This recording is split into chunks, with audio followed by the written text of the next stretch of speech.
সুপ্রিয় দর্শক মণ্ডলী, আসসালামু আলাইকুম।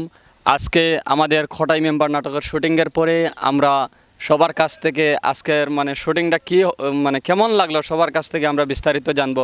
এই মুহূর্তে আমরা আমাদের অত্র সংগঠনের সম্মানিত ডিরেক্টর ও পরিচালক জনাব মুন্সি আলিম স্যারের কাছ থেকে জানবো যে আজকের শুটিংটা মূল উদ্দেশ্যটা কি ওটা স্যারের কাছ থেকে জানার চেষ্টা করব। চলুন আমরা দেখি।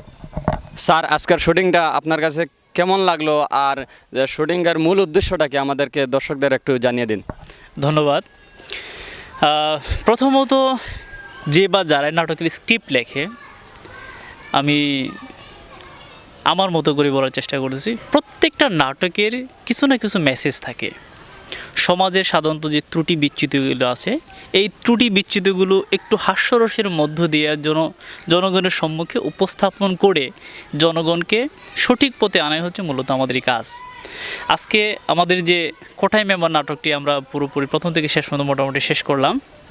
এটার মধ্য দিয়ে আমি এটাই বোঝাতে চেয়েছি যে একজন মানুষ সত্যিকার অর্থে তার মুখ থেকে যাকে যাকেই ভালোবাসার কথা বলুক না কেন, একজন মানুষের কাছে সবচাইতে প্রিয় মানুষ, সবচাইতে প্রিয় যে জিনিসটা সেটা হচ্ছে তার নিজের প্রাণ, নিজের মন, নিজের দেহ।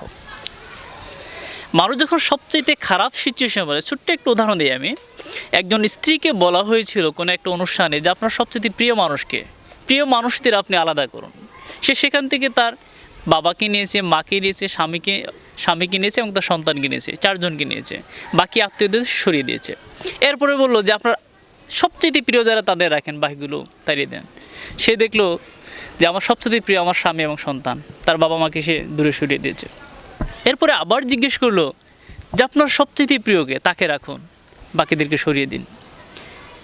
তার ভেতর ক্ষরণ হচ্ছে, স্বামী প্রিয়, সন্তানও প্রিয়, আমি কাকে নিব? তখন সে চিন্তা ভাবনা করলো আমার সন্তান একদিন বড় হবে, সেও বিয়ে করবে, সেও তার স্ত্রী হয়ে যাবে, তখন তো আমি একা হয়ে যাব। সে একটা সময় আমাকে ছেড়ে যেতে পারে, কিন্তু আমার স্বামী আমাকে কখনোই ছাড়বে না। তখন সে স্বামীকে রেখে সন্তানকে দূরে সরিয়ে দিল। এরপরে আবার জিজ্ঞেস করলো আপনার প্রিয়কে, শুধু আপনার প্রিয়কে রেখে আপনি বাকিদের সরিয়ে দিন। সে ডিসাইড করতে পারো না। একটা সময় সে প্রায় মুষড়ে যাবে। সে তখন বললো আমি। এর মানে হচ্ছে এই যে আমরা প্রকৃতপক্ষে আমাদেরকেই ভালোবাসি, নিজেদেরকেই আমরা ভালোবাসি। মানুষ সুইসাইড যখন করে, অর্থাৎ আত্মহত্যা যখন করতে যায়, নানা কারণে মানুষ আত্মহত্যা করতে যায়। এক, অর্থনৈতিক কারণ হতে পারে, সামাজিক কারণ হতে পারে, পারিবারিক কারণ হতে পারে, তাই না? নানা কারণে মানুষ আত্মহত্যা করে। তো যখন আত্মহত্যা করতে যায়, ভেতরে কিন্তু মানুষের তীব্র দহন থাকে, সুখ থাকে। এই সুখগুলো সে পৃথিবীর নানা জটিলতা সে আর কাটিয়ে উঠতে পারে না, ফলে সে আত্মহত্যা করতে যায়। কিন্তু সে যখনই আত্মহত্যা করতে যায়, তখনই পৃথিবীর প্রতি তার একটা মায়া মমতা জেগে ওঠে। ইস, আল্লাহ বাঁচাইছেন আমারে, এত সুন্দর পৃথিবীটা আমি ছেড়ে চলে যাব। এটা আসলে তখন তার ভিতরে অন্যরকম উপলব্ধি হয়। ওই যে রবি ঠাকুরের বাসায়, মরিতে চাহি না আমি সুন্দর ভুবনে, মানবের বাজে আমি বাঁচিবারে চাই। এই কথাটাই সত্যিকার অর্থে মানুষ মরতে চায় না। এটা হলো আমাদের এটা। অসংখ্য ধন্যবাদ জানাচ্ছি বাংলা শহর মিডিয়া হাউসের সম্মানিত পরিচালক ও ডিরেক্টর জনাব মুন্সি আলিম স্যারকে। সুপ্রিয় উপস্থিতি, এ পর্যায়ে কোটাই মেম্বার নাটকের প্রধান অ্যাক্টর জনাব সেলিম আহমদ সাহেবের কাছ থেকে আমরা কিছু জানার চেষ্টা করব। সেলিম আহমদ সাহেব, এই আজকের যে কোটাই মেম্বার নাটকের শুটিং করেছেন, এর মূল উদ্দেশ্যটা কি এবং এটা কেমন লেগেছে আপনার কাছে? শুটিংটা একটু দর্শকদের কাছে বিলিয়ে দিন। আলহামদুলিল্লাহ, লাগছে, আমার কাছেও ভালো লাগছে, দর্শকের কাছে খুব ভালো লাগবো। সকাল তাই 10টা থেকে লইয়া এখন পর্যন্ত যে দানাবানি গেছে না, কষ্ট তো করি আর দর্শকের আনন্দ লাগি আমরা। যে আমার ডাইরেক্টরও আমরা সহযোগিতা সদস্য সব ভাইও কষ্ট করতে, খালি দর্শকের আনন্দ লাগি। এই চল মারিন না, খারি বাটাইলি ও আনন্দ দিবার লাগি আমরাও কষ্ট করি। আর বিয়ান তাই খানা মানি নাই, ফেটর ভিতরে যাইতেন আসো নিতেন, একজনে আরেকজনের জিজ্ঞার করতে আপনি কিতা পাইছেন নি কিছু, হেন কইতা কিছু পাইছি না বলে, ব্যাপার কিতা বলে কিছু নাই। আচ্ছা, দেখো কত কষ্ট, সারা কষ্টর ফল হইল দর্শকর। আচ্ছা, অসংখ্য ধন্যবাদ জানাচ্ছি আমাদের প্রিয় সেলিম আহমদকে। এই কোটাই মেম্বার নাটকের অন্য একটা চরিত্রের অভিনয় করেছিলেন আমাদের আজহার ভাই। আচ্ছা, আপনার কাছে কেমন লেগেছে আজকের শুটিংটা?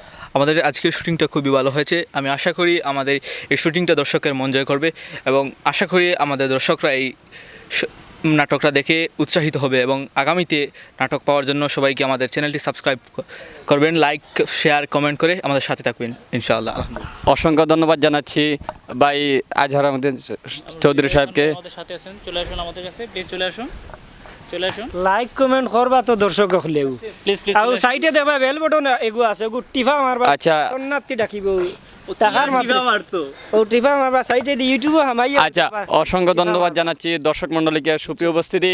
এ পর্যায়ে আমরা খোটাই মেম্বার নাটকের শুটিংয়ের শেষে বাংলা শহর মিডিয়া হাউসের হৃদয় খান আচ্ছা আমাদের সাথে আছেন হৃদয় খান, উনি আজকের শুটিংয়ের মন্তব্য একটু জানাবেন আমাদের। তার অনুভূতি আজকের যে হ্যাঁ। অভিনয় করলেন। আজকে যিনি আমাদের প্রধান চরিত্র ছিল কটাই মেম্বার, তার চরিত্র অনেক সুন্দর ছিল, আমার কাছে অনেক ভালো লাগছে। আশা করি আপনাদের কাছে অনেক সুন্দর লাগবে। আর এটা দেখার পর আপনারা অবশ্যই সাবস্ক্রাইব করবেন এবং বেল আইকনে একটা ক্লিক করবেন।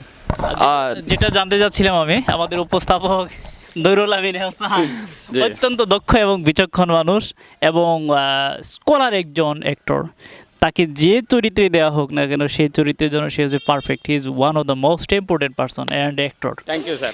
এখন লাস্ট যেটা বলতে চাচ্ছিলাম যে আমাদের হৃদয় খান আজকে আমাদের এই নাটকে ওনার নতুন অভিষেক ঘটেছে। তো জানতে চাচ্ছিলাম নতুন এই নাটকে অভিষেকের ওনার আজকের অনুভূতিটা কেমন, প্লিজ। আজকের অনুভূতিটা বলে আমি বোঝাতে পারবো না, কারণ আমার এটা ফার্স্ট নাটক এবং ফার্স্ট চরিত্র। আশা করি ভালো লাগছে, আপনাদের ভালো লাগবে। সর্বশেষ দর্শকদের উদ্দেশ্যে যদি আপনি কিছু বলেন প্লিজ, দর্শকদের উদ্দেশ্যে বলেন, আমাদের ওই চ্যানেলটি সম্পর্কে একটু বলেন। আচ্ছা, ওকে, থ্যাংক ইউ। সুপ্রিয় উপস্থিতি, এ পর্যায়ে আমাদের বাংলা শহর মিডিয়া হাউসের পক্ষ থেকে আমরা বিদায় নিয়ে যাচ্ছি। সাথে থাকুন, সাবস্ক্রাইব করুন বাংলা শহর মিডিয়া হাউস। ধন্যবাদ সবাইকে। আল্লাহ হাফিজ, আসসালামু আলাইকুম।